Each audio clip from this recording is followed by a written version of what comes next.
કાલે તમે ઉપવાસ કરવાના? કેમ કાલે શું છે? કાલે શિવરાત્રી છે એટલે પૂછું છું. કાલે શિવરાત્રી છે તો તું કરવાની જાય ને ઉપવાસ? હા હું તો કરવાની જ ને, હું દર વખતે નહીં કરતી.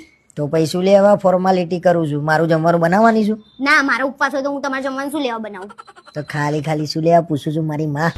પણ મને એમ કે પૂછી જોઉં તમારે શું કરવાનું છે, પછી કહો કે તું બનાવી આલ તો પછી હું ના બનાવી આલ. આમાં ઉપવાસ જ હોય છે ને 12 મહિના. શું બોલે? કશું નહીં બોલ્યો ભાઈ. હવે ઉપવાસ નહીં હોતો લે, આપણે ક્યારે રેગ્યુલર બને જમવાનું. એમને માં મોગેમ્બો જેવા થયા છો. મોગેમ્બો ખુશ હુઆ.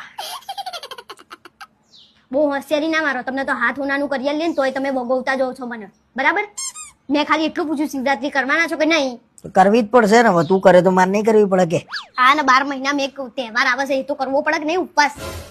તો શું ફરક પડશે? 12 મહિના શિવરાત્રી જ હોય છે ને આપણું, મેં કીધું નહીં તને? બહુ વધારે પડતી હોશિયારી ના મારશો, બરાબર? અને કાલે કોઈક ભાંગ લઈને આવે તો